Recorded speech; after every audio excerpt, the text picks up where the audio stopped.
Most people chase silence to find peace, but what if I told you the secret isn't in emptying your mind, but is in finding that tiny little gap between two thoughts? After teaching over 5,200 yoga classes, I discovered this ancient time-tested technique that unlocks profound calm in just minutes, even when your mind feels like it has 50 tabs open. In this video, I'm going to show you exactly how to access this hidden space between thoughts, because trust me, once you kind of understand this, it's the place where true inner peace lives. For years, I used to think that meditation meant forcing my mind to be completely silent, and honestly, it just kind of made things worse because the harder I tried to quieten my thoughts, the louder they became. I'm Sushmitha, but you can call me Sushi, and I help busy minds quiet their racing thoughts through a time-tested practice of Ashtanga Vinyasa yoga. And I grew up surrounded by yoga in India, and I learned from some really great masters that peace isn't about just like trying to force your mind to be still. It's actually about understanding how your mind works. And if you're looking for a deeper transformation than this little video can offer, there is a link in the description below where you can check out my yoga mastery program. It offers a complete system to help you build unshakable calm and like kind of get really strong and fit at the same time. But more on that later, because right now I'm going to share with you this one profound practice that absolutely changed everything for me. Because the truth is that you don't need to silence your thoughts, you just need to find the gap between them. So let me show you how. So imagine your mind to be this kind of vast, deep ocean. You're either on the surface, on a boat, enjoying the views, taking in the scenery, or getting like rocked by the waves, or you're like a deep diver and you can actually go down, you can swim with the fishies, maybe the sharks, go all the way down to the bed. And you're actually a diver and you can dive inside the ocean. So in any given moment, you're living in one of these two worlds. You're either in the world of experience or you're in the world of consciousness. Now, most of us, nearly like 100% of us, spend most of our lives just on the surface, on the world of experience. And the world of experience is the surface of our minds, and our minds are natural thought-generating machines. So how can we blame ourselves? According to Vedanta, life is anubhava dhara, which means a stream of experiences. It's a continuous flowing river of thoughts, of memories, of feelings that make up our inner world. And it's this constant current, and for most of us, sadly, it's quite a turbulent one. We get swept away by its force, tumbling from one thought to the next without even like a moment's pause, and we get caught in like loops of worry. We regret things, we anticipate things, and this constant mental activity almost drains an incredible amount of energy. And I'm sure you've experienced this before, where every thought, every feeling, every event, every promotion, every fight with a loved one, all of this stuff is just like tossing you up and down, just like a wave on the surface of an ocean. And sometimes it's only like a gentle bob, so you kind of like, you sit back and you're like, okay, I'm in an ocean, it's fine. And other times it can almost threaten to capsize you, and that's where life gets really hard and we don't know what to do about it. And when you live here, when you live on the surface, your entire focus is on the waves. How heavy is this going to be? How light is this going to be? Is this going to capsize me? Can I survive this? And you're constantly reacting to them, getting tossed around, and you don't even recognize it. Your emotional state is almost completely dependent upon the weather, what's happening to the waves, and it gets dragged up and down each and every time a wave either like comes up or it crashes. And honestly, I can tell you this from experience, it's completely exhausting. And I'm not some saint who's like figured it all out and learned how to like smooth the waves, because frankly, I think that's impossible. Instead, what I've learned through my practice of yoga is that there is an alternative way. There is an other option. Beneath the stormy surface, there is a deep, dark, silent ocean flow. And it's this completely still, totally unaffected part of the ocean that's like, even if there's a hurricane raging above, nothing happens to the bed. This is the world of consciousness. It's this steady, unwavering baseline that exists beneath all of the peaks and all of the valleys. And according to the ancient yogic texts, this is our true nature. this silent witnessing part of us that's always there, that's untouched by the fluctuations of your greatest successes or your deepest sorrows. And the problem is, when we put all of our attention on the peaks and valleys of our day-to-day experience, the underlying awareness, this bedrock, kind of gets blurry. We don't even realize that it's there. And we forget, and what happens is we become so identified with the surface level of things that whatever thoughts are showing up, whatever things are happening in our experience, that we almost lose touch with this silent witnessing presence that is our true nature. And this is what leaves us feeling drained, this is what leaves us feeling disconnected, and this is what robs us of this deeper inner peace.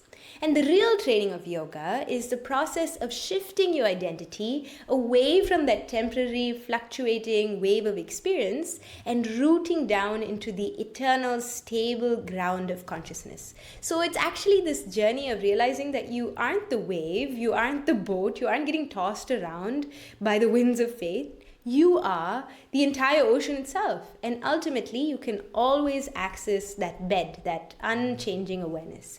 And I know that's hard to believe, and I know it sounds like just a nice metaphor, but we experience glimpses of it, and I'm sure you've experienced a glimpse of it in your life.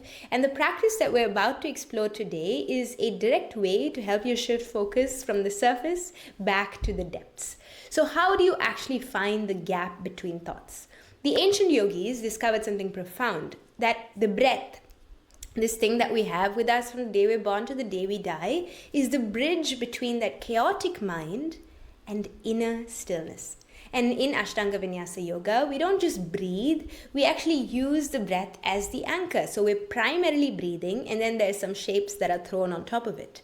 And your breath and your mind are directly linked. So whenever you're anxious, you notice, oh my gosh, my breath is getting shallow and choppy, or like when you're stressed, your shoulders are hunching. But it's also that it works both ways. When you consciously slow down your breathing, you also directly calm your mind. And this is where it's super powerful, because you can think of your awareness as kind of like being on a boat and getting like tossed up and down by the waves of worry, all the things that aren't going right. And your breath is like your anchor. So imagine you can throw this anchor down into the bed, you can hook the anchor down, and when you turn your full attention to the steady, rhythmic aspect of the breath, you anchor yourself to the present moment. So even if the boat is getting tossed around, it's like it won't move with the ocean. It can just kind of stay in and like root down to the bed of the ocean. And the storm obviously doesn't stop immediately. We can't expect it to. The thoughts will keep on coming, but you're grounded somehow in the stillness that's underneath them. And every boat has an anchor, and our anchor is our breath. And so when a distracting thought appears, let's say you think, oh my gosh, I'm never going to finish this project on time. I just have to I'm going to be late. Whatever these thoughts of worry come up, instead of spiraling into that loop of anxiety, you have another option. You can always just notice the thought. You can watch it like you're watching a wave on an ocean. And then you can gently root down, you can throw down an anchor, and you can guide your attention back to your breath. And back to the sensations in your body, and you're here. And then though the ship may take a while to finally come back to a resting position where the storm is calm, this simple act trains you in the idea of non-attachment. And this is profound, even though all you're doing is like breathing in and out and focusing on your breath, because you're teaching yourself that you don't have to engage with every single thought that screams for your attention. And I had to learn this the hard way, and I'm still learning this, but it's basically that whenever thoughts come up, it's kind of like frames in like a movie reel, right? We assume or we think that it's all just one continuous movie, but as you might have learned back in school, it's actually a bunch of pictures that are strung together in such like small little changes in each of the pictures that it appears like one continuous flow. And it's the same with your thoughts. It's not like your thoughts are just like one continuous reel. It's actually like they're not a broken chain. They have like separate events. They're individual things. And the space between one thought and the next thought is where you have agency. That tiny buffer between you as the observer and the drama of the thoughts that's going on, That's where your true power lies. So when you think of it like this, when you look at it like a film reel, and even though your thoughts are playing out at full speed and you're seeing it as a continuous movie, you can choose to slow it down. You can choose to kind of see, oh yeah, these aren't just, it's not just a single continuous thing. There's a tiny little space between each of these frames. And so mindfulness is kind of the thing that teaches us how to slow down and look at our mental projector in this way. Ultimately, our life is like a mental projector. And this gap, even though it might feel like impossibly small in the beginning, just like a millisecond where you can stay quiet, you can't force it, you can't hunt for it, you can't look for it, you can't force yourself to look for this gap, because honestly, that's just another thought and you're just going to end up making yourself even more anxious. The key is actually just simple awareness. You're going to watch your thoughts and then have this kind of gentle curiosity around it, and notice when the gap appears. And I promise you it will. Between two major thoughts, there's a slight gap and your mind's just kind of doing nothing. And that's where you can actually catch it and anchor it into the breath. Even if it's just for a moment, you kind of just keep your attention there and learn how to extend that time. And that's all mindfulness really is. And this is where you develop witness consciousness, or sakshi bhav, where you stop identifying with every single thought and every single feeling and whatever comes up in your day, whether you read your phone and you see, oh yeah, there's an insulting comment, or someone sent you a nasty email.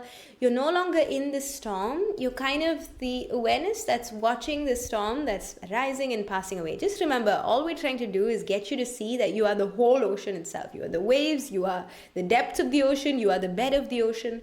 And so when you look at it this way, you're not just this little being on a boat that's really just trying to stay alive.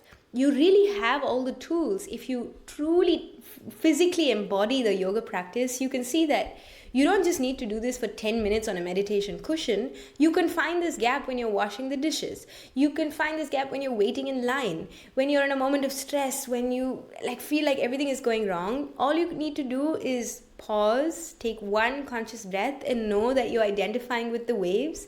And then notice the space between that next anxious thought that comes up, and stay in that space. Regularly accessing this space multiple times in the day is the foundation for emotional regulation, it's the foundation for mental flexibility, it's the foundation for resilience, you name it. All these mindfulness practices are based on finding this. And for many people, this practice becomes a gateway to true, genuine, spiritual connection. And I don't mean religion, I just mean connecting to your own essence, because your own essence is that depth of the ocean, right? It's the fundamental consciousness that's underneath your changing, fluctuating personality. And by resting in the gap, by staying in the gap for even a little bit longer each time, you touch something that's far more expansive than your daily worries or your plans for dinner or any of those types of things. And some days your mind will feel like a raging storm, and other days it will feel like, it's a little bit calmer. And that's okay, because the practice isn't about perfection. It's about the gentle act of returning. It's only in the act of returning that we build that mindfulness muscle. And that space is always available to you. Trust me, it's not going anywhere. In any moment, you can pause, take a breath, and anchor yourself into the present moment, and notice that you have that access to that presence always, anytime. So that's all I have for you today on finding the secret space between your thoughts. By the way, if you're struggling to quiet your racing mind on your own, even after trying meditation and all these apps and YouTube videos, there is a link in the description below. It's just a short video where I'm going to walk you through exactly how I might be able to help you. And if you resonate, if you want to book a call, feel free to do so. I would love to chat with you and understand your specific challenges and see if my program or my help can kind of help you overcome this challenge. You don't have to click anything. I'm just glad you got value out of this video and you took the time to actually listen to the very end.